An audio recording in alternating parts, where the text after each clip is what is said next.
dengar itu kan stroke, kencing manis, darah tinggi, itu penyakit gara-gara apa? Gaya hidup. Maka kalau ketemu dengan penyakit, jangan langsung diobatin. Kalau ada kanker, Anda sudah mulai rutin makan beginian, insya Allah 3 bulan itu bisa hilang kanker. Sarana kita untuk mengatasi kanker loh ini. Orang sakit mah itu bukan sakit mah ya, sakit pencernaan itu memang tidak heran Nabi mengatakan makan kurma pagi-pagi. Jadi kalau Bapak Ibu mulai terapkan pola-pola ini, insya Allah tubuhnya akan recover sendiri, insya Allah. Apalagi ya Anda mulai membiasakan dengan makan kayak begini, asik ngobatinnya, gampang banget, asal ngerti polanya.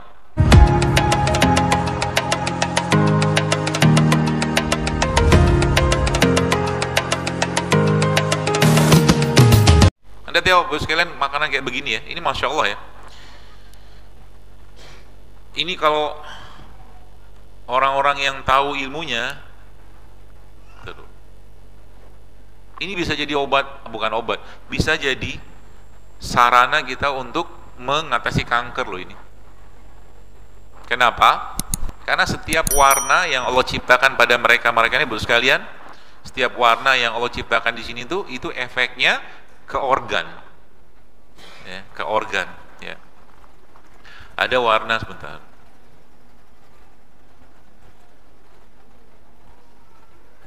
Ada warna ungu ya. Kemudian ada warna kuning, ada warna hijau. Coba pikir baik-baik. Kenapa Allah ciptakan hijau? Bukan kenapa sih? Apa hikmahnya? Kenapa Allah ciptakan merah kayak begini atau kuning, orange kayak begini? Kenapa Allah ciptakan ungu? Ini semua ada maksudnya sebenarnya. Ya. Dari sekian banyak ini, warna-warna ini, yang mana yang paling banyak Allah ciptakan? Hijau. Maka hijau itu adalah sayuran yang paling tinggi atau paling kuat detoksifikasinya. Betul. Hijau. Termasuk ini nih, brokoli. Ya. Dan memang dibikin seperti itu, misalnya dibikin maksudnya Allah ciptakan mereka untuk memenuhi kebutuhan apa? Kebutuhan organ kita sebenarnya. Untuk memenuhi kebutuhan organ kita. Jadi warna putih itu, ada putih kan? Warna putih, kalau misalkan brokoli atau mungkin kembang kol ya, dia fungsinya meningkatkan imunitas kita, imun. Ya. Kemudian yang hijau atau kuning kayak begini, ya bukan kuning, kayak misalkan paprika kuning, dia menguatkan kulit. Ya. Kalau yang orange kayak begini, dia mencegah inflamasi. Makanya sebenarnya minuman kayak begini nih ya,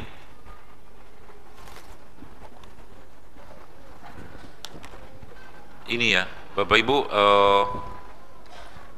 apa nih, kunyit. Kalau sekarang ini kedai-kedai atau warung-warung atau outlet-outlet minuman begini lebih banyak, Indonesia akan jauh lebih sehat. Tapi sayang yang banyak sekarang kedai apa? Kopi. Kopinya 1 sendok, gulanya 2 sendok. Efeknya apa? Udah banyak kasus kan sekarang.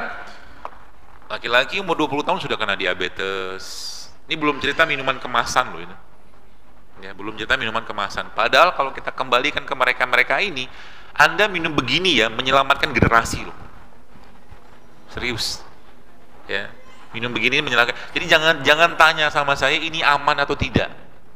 Jangan tanya. Belum pernah ceritanya Indonesia ada orang keracunan minum rimpang. Ada? Keracunan kunyit? Ada. Tapi banyak orang keracunan obat sintetik. Keracunan itu kelebihan, terlalu berlebihan. Kenapa? Yang menciptakan mereka ini kan Allah. Sayangnya kita nggak sadar tentang ini. India, salah satu negara yang sangat tinggi konsumsi kunyitnya. India. Ya. Maka di sana orang yang pikunnya lebih sedikit. Okinawa di Jepang, salah satu negara yang angka harapan hidupnya tinggi karena memang tinggi banget konsumsi kunyitnya. Jepang itu. Ya, dibikin teh sama dia, dibikin snack kemasan gitu. Dan cuma modal kayak begini doang. Ya. Ini air putih, air seperti ini, masukin kunyitnya. Kasih serai.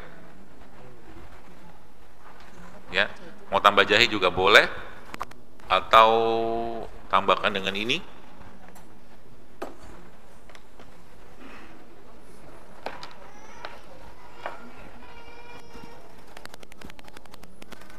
Terus dikasih air panas. Mana air panasnya? Ada. Ini air biasa ya. Anggaplah ini air panas. pura-pura.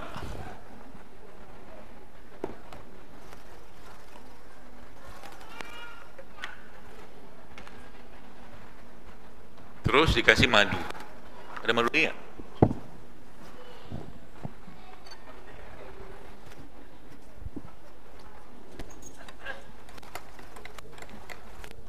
Alkisah, ada seorang ibu-ibu, dokter, saya sejak Ramadan kemarin minum ini untuk ngobatin tiroid sejak Ramadan tahun lalu. Lalu sejak Syawal itu kemudian dia cerita apa yang terjadi berikutnya, Bu sekalian. Baru kemarin sekitar seminggu 2 minggu lalu tiba-tiba dia nge-DM, sempat saya baca. Jadi kalau yang nge-DM nggak sempat dibaca, maklum aja. Terus akhirnya subhanallah dia bilang, dokter saya positif hamil. Modal ini doang. Tapi syaratnya apa? Gak ada tepung, gak ada gula, gak ada segala macam. Yang tadi saya bilang tadi itu. Dan Anda tahu sejak kapan dia menikah? Sejak 2005. 14 tahun Allah tunda kehamilannya. Ketika dia kembali ke produk ciptaan Allah, hanya butuh Allah buat dia hamil. Masya Allah kan? Dahsyatnya ciptaan Allah sekalian. Saya kalau jujur, kalau saya bongkar-bongkaran ini kadang-kadang makin takjub gitu kan. Makin takjub. Apalagi kita punya senjata, umat Islam itu punya senjata yang luar biasa untuk detoksifikasi, namanya puasa. Itu kalau dipakai, Allahu Akbar. Mungkin ya, saya katakan akan banyak laki-laki perempuan yang perutnya sehat, badannya sehat, segala macam, plus juga dengan begini-beginian. Simple banget. Apalagi ditambahkan dengan makanan-makanan lain, ya. Ini kita sebutnya makanan kayak gini kan. Allah ciptakan anggur warnanya ungu, tapi juga Allah ciptakan terong ungu juga. Nah tadi kan cerita tentang ungu tadi kan, warna-warna itu kan ungu. Fungsinya apa? Untuk saraf. Maka kalau Anda bikin kayak begini nih, dengan konsep kita, kalau Anda datang ke healthy resto gitu tuh, rainbow salad namanya. Ada putihnya, ada kuning, ada orange, ada ungu, ada merah, ya ada hijau. Itu makanan. Coba pikir baik-baik. Kenapa Allah ciptakan warna itu gitu loh? Gitu loh maksudnya. Pasti ada maksudnya. Untuk apa? Untuk kita menjalankan peran kita sebagai Abdullah. Wa ma khalaqtul jinna wal insa illa liya'budun. Kan gitu kata Allah kan? Aku ciptakan kalian untuk menyembahku. Jadi kita tuh hidup di dunia bukan buat makan, tapi untuk menyembah Allah. Dan sarana prasarananya Allah ciptakan di sini. Paham ya? Dan semakin sesuatu itu, Bapak sekalian, semakin sesuatu itu terlindungi, biasanya itu semakin luar biasa. Contoh, coba lihat baik-baik ini. Jadi ngelihat sesuatu itu coba jangan lihat cuma pakai mata kepala doang, tapi lihat kenapa Allah ciptakan ini. Kenapa Allah ciptakan ada kulit batok ini? Terus ada lagi pelindungnya. Terus tiba-tiba dalam ini ada air lagi. Apa isi air ini coba? Air kelapa jelas jawabannya kan. Udah tahu saya kalau itu. Apa isi air ini? Ada yang tahu nggak? Kalau tahu saya kasih hadiah. Asam amino, masya Allah, kita doakan semoga berkah hidupnya. Itu hadiahnya. Jamnya udah nggak ada. Kan isinya asam amino, baik. Saking, jadi sesuatu tuh Bapak sekalian, semakin Allah, ini pemikiran saya aja, saya mencoba melihat tanda-tanda kebesaran Allah gitu kan. Makanya ketika dia dibuka, ketika di dalam kan terlindungin banget gitu kan, nggak ada fermentasi dan airnya kan steril. Jadi maka zaman dulu dokter-dokter yang nggak ketemu infus itu kan dia ngimpus pakai ini, colokin, ngimpus pakai ini. Benar bisa. Air ini air yang sangat isotonik, sama dengan tonisitas airan darah kita, air ini. Kalau Anda ketemu dengan air kelapa yang masih ingusan itu, yang masih masih bukan cengkir ya, pokoknya yang dagingnya masih halus banget itu Anda masukin ya kayak kopior gitu tuh, itu racun. Kalau racun cair dia gumpal. Itu dahsyatnya kelapa. Kenapa biar betul? Karena memang dia isinya asam amino, dan manusia kita ini kan isi badan atau pembangun gen kita kan asam amino, maka ini semua asam amino nih loh. Saya pikir baik-baik. Tapi sayangnya kita nggak makan. Yang dimakan apa? Rasa. Jelas, gitu ya. Akhirnya apa? Tubuhnya kacau. Ini sama ini nggak nyambung lagi.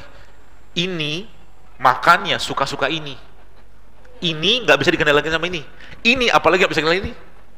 Itu maksudnya kaitan begitu ya. Makanya di zaman Nabi SAW atau zaman para sahabat, saya mencoba mengamati, baca-baca, emang benar sih zaman mereka itu nggak ada itu ya, nggak ada penyakit degeneratif kayak zaman sekarang. Penyakit degeneratif kan stroke, kencing manis, rating, itu penyakit gara-gara apa?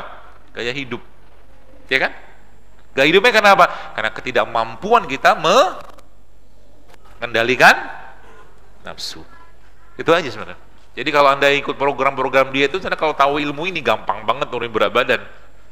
Semua gula kalau nggak dipakai di tubuh kita diubah jadi lemak. Semua gula, lemak. Tapi kenapa sekarang banyak wanita-wanita bermasalah di masalah reproduksinya? Karena yang masuk di badan mereka sebagian besar lemaknya tidak baik. Itu loh. Zaman dulu jarang ibu-ibu, ya orang-orang tua muslimah gitu tuh yang kena masalah menstruasi. Kenapa? Karena mereka nggak banyak gula yang masuk. Emang mereka makan gula pasir? Bukan, yang saya maksud itu semua produk gula-gula sederhana. Contohnya tadi nasi, tepung, gula pasir itu gula sederhana. Ketika masuk di badan, sekalian nggak bisa diolah, dia diubah menjadi lemak. Ketika digunakan untuk bahan bakunya, bikin hormonnya berantakan semua. Gitu loh maksudnya. Akhirnya apa? Spermanya bermasalah, hormon perempuannya pun bermasalah, plus lagi cemasnya luar biasa. Jadi PCO, tahu PCO ya, ibu-ibu ya, bapak.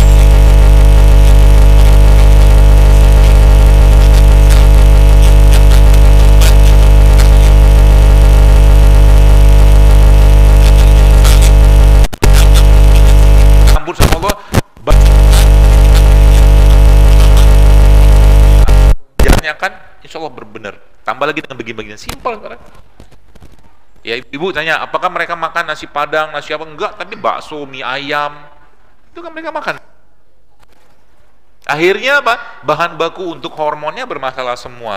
Dan akhirnya tubuhnya ngasih tanda. Tandanya apa? Kalau perempuan tuh kalau udah mensnya bermasalah, maka semua masalah kesehatan lain akan muncul. Dia pintu gerbangnya. Masalah di mens ada 3. Waktunya yang lama, nyerinya yang berlebihan, jumlahnya yang berlebihan. Jadi kalau wanita menstruasi harusnya mens saja, muncul darah, nggak ada nyeri, nggak ada apa, tiba-tiba berapa hari kemudian, 5 hari selesai. Itu harusnya normalnya kayak begitu. Nggak boleh nyeri. Kalau udah nyeri ada yang nggak beres nih. Coba cek, trace masalahnya apa. Maka kalau ketemu dengan penyakit, jangan langsung diobatin. Lagi pusing, jangan langsung minum paracetamol, minum air putih dulu, karena banyak dehidrasi terjadi gara-gara kurang air. Ya, termasuk lagi gak enak hati. Badan kita Bapak sekalian sebenarnya merespon apa yang masuk ya, respon apa yang masuk. Jadi subhanallah, kalau udah ngerti dengan badan kita itu Bapak sekalian ya, ngerti dengan badan kita tuh asik ngobatinnya, gampang banget, asal ngerti polanya. Asam amino yang pertama kan tadi, sumbernya mana ini nih semua nih. Maka jangan pernah lepas sayur dan buah tiap hari, karena mereka living foodnya. Dan sayur dan buah kayak seperti ini kan tadi katakan ini, semakin sesuatu dilindungi Allah, semakin berharga dia. Jadi saya pas ke sini sama Mas Ferry, lihat orang jual durian, itu kan susah dibuka, berarti berharga dong, berharga bijinya. Biji durian itu kan asam amino, dagingnya ujian.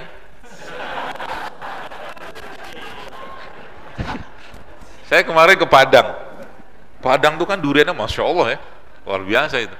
Tapi saya berhasil makan 3 aja, karena saya tahu 3 biji bukan 3 buah ya. Kemarin di Padang juga itu diajakin ke Bukit Tinggi, ke Pasar Atas. Alhamdulillah, ada bapak-bapak tanya, dokter nggak makan? Kan sekali-sekali dok. Saya takut Pak, karena makanan Padang tuh nggak enak, tapi enak banget saya bilang. Nanti kayak kebablasan ya, saya nggak makan. Anda bayangkan kan, ada itunya 2 usus itu, bayang nggak? Ada isi telurnya, ada santannya, ada sambalnya, Allahu Akbar. Saya permisi Pak, saya mau ke bawah. Godaan karbohidrat dan santan itu luar biasa Ustaz. Itu luar biasa. Gak gampang meninggalkannya. Tapi kalau Anda sudah bisa meninggalkannya, aman Anda. Anda bisa banyak, bahkan marahnya Anda pun Anda bisa kendalikan kalau Anda bisa mengendalikan lapar. Itu kata kunci. Marahnya kita bisa kendalikan. Kalau kita bisa mengendalikan lapar. Jangan. Kalau makanan nggak sehat aja kita nggak bisa kendalikan, nanti makanan nggak sehat pun sama. Kurma sangat sehat, insya Allah. Tapi kurma 1 kilo sehari, diabetes juga kita. Iya kan? Gitu loh. Maka dalam Islam jangan berlebihan seperti itu. Jadi kata kunci pertama tadi asam amino. Dari mana asam amino? Ini mereka nih asam amino. Kata kunci yang kedua apa? Probiotik. Probiotik. Probiotik itu apa? Makanan yang fermentasi. Makanan yang difermentasi. Contohnya apa ini? Kemarin ada pasien habis diruqyah. Teriak-teriak ada kan? Bukan saya, bukan pasien saya. Ada teman cerita. Lalu pasien ini buat sekalian, setelah dia tenang sama ustadznya, sepertinya ustadznya juga ngeliatin kajian kayaknya ya, akhirnya sama dia dikasih kurma sama tempe. Nah, ceritanya yang unik di sini. Lalu setelah dikasih kurma sama tempe itu, ternyata pasien tadi bereaksi yang sama seperti saat diruqyah. Apa kesimpulannya? Jin itu nggak suka makanan sehat. Serius. Jadi ternyata jin itu emang nggak suka makanan sehat. Salah satu rimpang yang dia nggak suka itu apa coba? Brotowali sama sambiloto. Nggak suka banget. Pahit. Karena mereka berjalan di aliran darah. Maka ada dalam Islam itu salah satu bagian dari tip nabawi ya, tip ya, pengobatan Nabi itu adalah membersihkan, mengeluarkan sampah-sampah, dan itu di Islam dikenal dengan cara apa? Berbekam. Ada 3 kan? Menjaga kesehatan, menjaga yang pertama pola kesehatan, menjaga kesehatan, mencegah makanan yang tidak baik bagi tubuh, yang ketiganya membuang tuh pakai bekam. Maka tidak heran ada hadis yang Nabi katakan apa? Asyifa'u fi salasatin syarbatil asal wa syartahtil mihjam wa kaitinar. Kata Nabi kesembuhan itu 3, minum madu, memasukkan ya yang bagus. Yang kedua apa? Syartahtil mihjam, sayatan alat bekam. Yang ketiga K. Nah gitu ya. Jadi ini gara-gara beginian jinnya ngamuk. Gitu loh. Jadi makanan sehat itu enggak, berarti kalau saya makan saya makan enggak sehat, berarti saya ketularan kena jin? Oh enggak, bukan. Tapi nafsu kita, kolbu kita bermasalah. Kalau saya sih membahas gitu.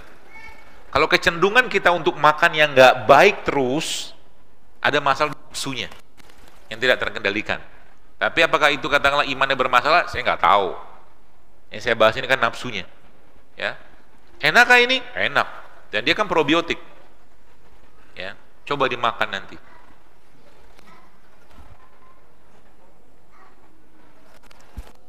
Tempe itu sehat? Isinya apa? Ya iyalah. Bukan itu. Yang keren dikit lah jawabannya. Isinya apa?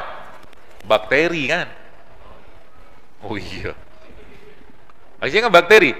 Bakteri yang ada di tempe ini kan probiotik namanya. Probiotik itu makanannya apa? Prebiotik. Jadi kalau Anda makan tempe jangan lupa makan sayur. Ini prebiotiknya. Kalau Anda makan tempe jangan lupa makan buah. Kalau Anda makan tempe jangan lupa pakai madu, karena madu itu jadi prebiotiknya juga. Gitu. Jadi kalau kayak begini buat saya itu masya Allah ya. Kita coba ya. Jadi makanan kayak begini dan jangan digoreng. Kalau mau sehat, digoreng boleh nggak? Boleh, nggak ada yang ngelarang. Ada yang mau nyobain?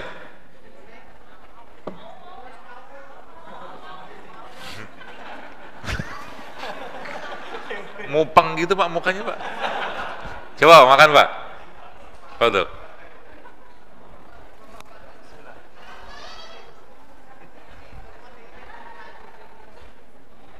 Nanti habis makan Bapak coba berdiri biar tunjukin wajahnya, terpaksa, sedih atau apa gitu. Coba berdiri Pak, berdiri, jadi bentar.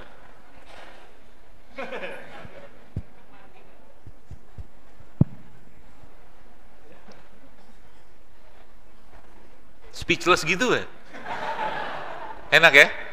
Selain enak, sehat. Selain enak, sehat, ada probiotiknya, ada prebiotiknya. Karena kurma merupakan prebiotik yang paling baik. Ini. Ya, kurma ini merupakan prebiotik yang paling baik. Makanannya tempe itu kurma.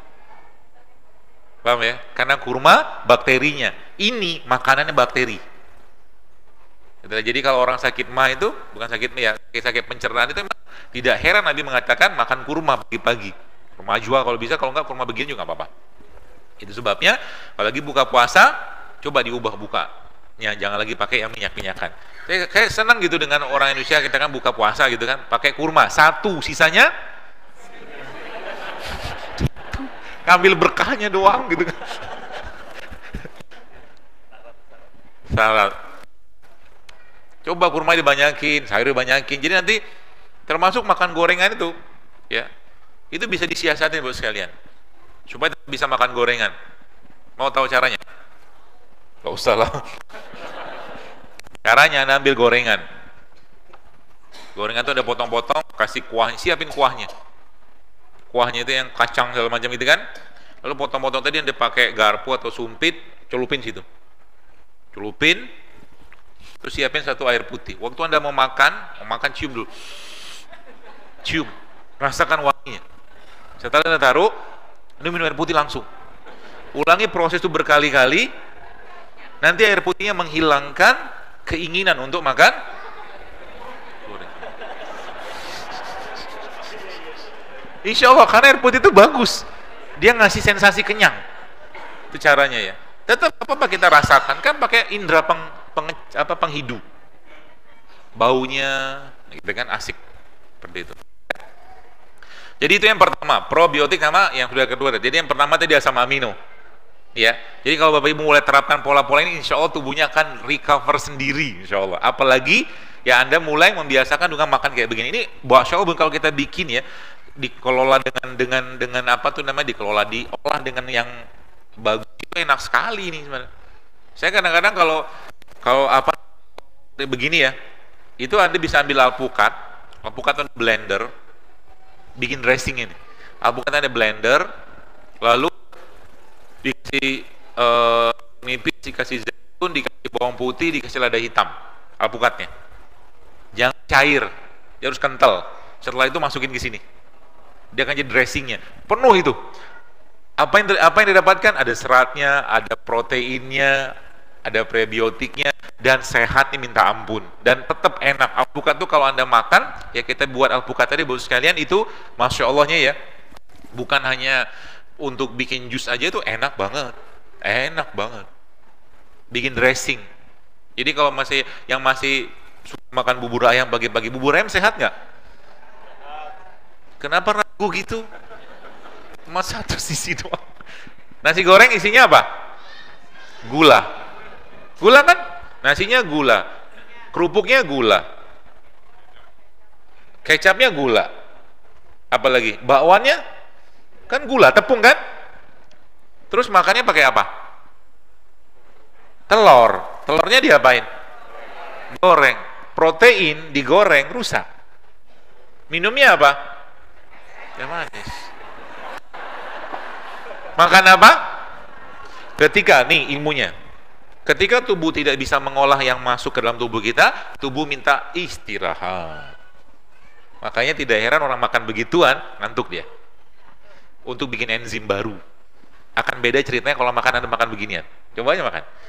Trial aja, makan kayak begituan ya, nasi goreng, lalu udah makan beginian setengah aja atau sedikit aja, nggak bakal ngantuk.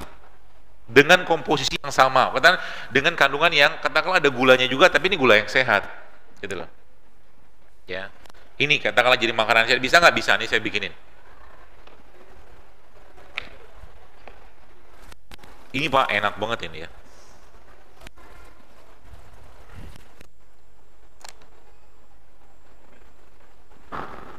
Enggak.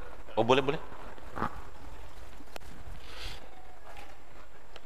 Semakin banyak makanan yang Anda makan, Ya tidak di banyak pengolahannya, makin sehat dia. Itu kata kuncinya. Itu yang kita kenal sebagai living food. Jadi makanan kayak begini, kapan waktu terbaik dimakan? Saat dipetik dari pohon. Tapi kan nggak mungkin kita nggak punya pohonnya. Allah kan di pelindungnya. Maka waktu Anda buka pelindungnya langsung makan. Sebab apa? Dia oksidasi. Termasuk beliau ini. Karena dia terlalu berharga, maka ketika oksigen datang, oksidasi langsung fermentasi dia.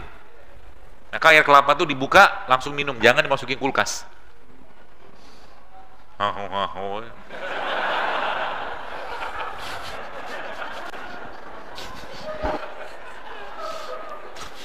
Ini juga sama. Makan alpukat yang suka makan bubur ayam. Wah, saya kasih caranya bubur ayam lain. Gimana caranya? Nih, contoh bubur ayam. Tapi ini kan bubur ayam tanda kutip sih. Mana sendok tadi?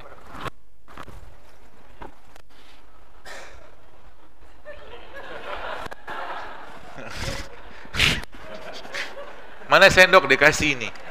Sudah coba. Tidak apa-apa. Ini kan jadi bubur ayam juga ala-ala kita sih. Curah-curah begini. Karena makan saya tuh murah. Gitu ya. Pasti 10 ribuan kan? 7 alpukat gitu ya. Lalu hancur-hancur begini terus Anda kasih sedikit dengan kurma.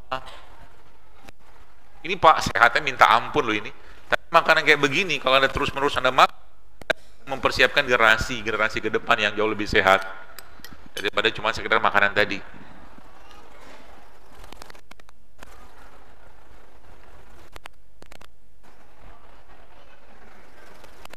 Mau?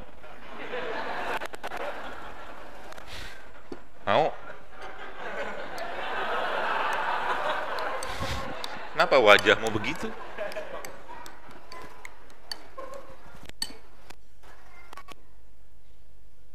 Sponsori oleh Madu Al-Amin.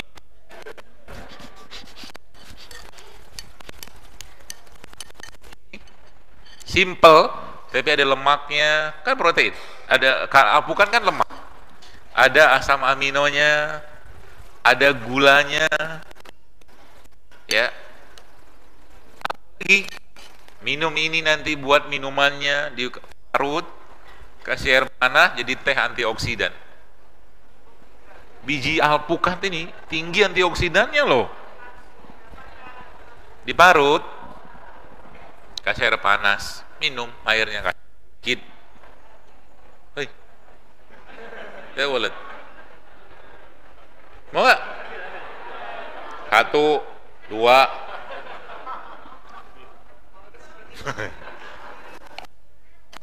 Oh, canda. Simpel kan? Simpel. Ini juga sama. Ya. Model begini doang Bu sekalian. Kita kasih lagi madu.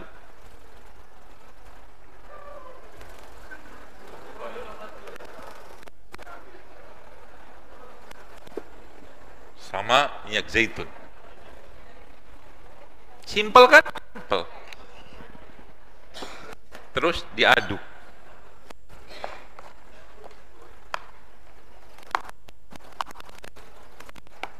Ini insya Allah ya, kalau ada kanker Anda sudah mulai rutin makan beginian, insya Allah 3 bulan itu bisa hilang kankernya. Tambah dengan puasa, entah lebih bagus dan lebih baik organik. Karena apa? Karena mereka adalah yang punya kemampuan untuk bersih-bersih badan. Mudah, cuman memang kalau belum biasa berat. Apalagi di sini ada pare. Saya nggak suka pare jujur aja.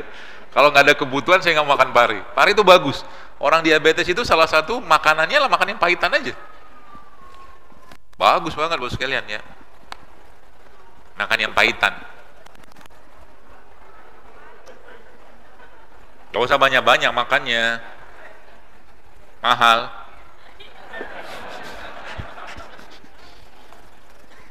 Ya.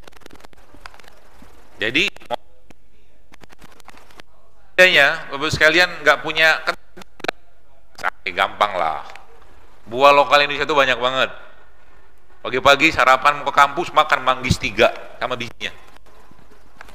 Biji manggis itu bagus banget. Ya. Jangan dikunyah. Tidak pahit kok. Saya pernah nyobain manggis itu di blender sama bijinya nggak pahit. Termasuk pisang. Pisangnya bagus sekali, masya Allah ya. Sama kulitnya udah bagus banget. Kulitnya bermanfaat. Jadi kalau makan pisang memang bagus sama kulit. Tapi kita kan gak lazim. Jadi kalau mau apa, di blender aja sama kulitnya. Jadi smoothies. Gitu ya.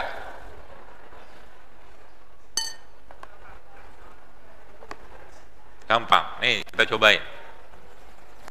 Karena mau selesai, jadi kita demo-demo aja. Demo masak. Termasuk nasi. Yang bagi yang masih suka makan nasi putih, saya tidak melarang Anda makan karbohidrat ya, tapi yang saya maksud tuh nasi putihnya dikurangi, diganti sama nasi yang lain, merah, coklat, hitam, atau kalau nggak usah makan nasi, tetap hidup insya Allah. Iya bener, jangan dibuang, doktrinnya dibuang, bahwa kalau nggak makan nasi itu nggak makan, makan ubi juga makan, ya kan? Kan sama-sama karbo juga.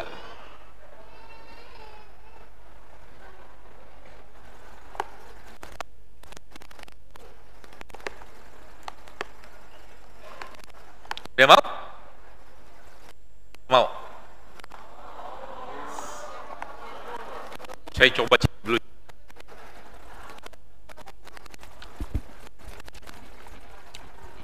Jangan Bu. Terlalu enak.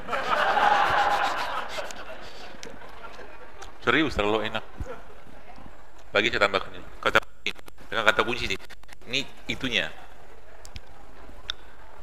Simple. Jeruk nipis. Termasuk jeruk nipis itu ya pagi-pagi coba diganti itunya, diganti minumannya menjadi apa? Jeruk nipis sama madu sama garam. Bagus banget, sama makan kurma habis itu. Dah jadi. Ini kasih ibu-ibu. Mulai sekarang tolong bikin makan yang sehat buat anak-anak di rumah ya.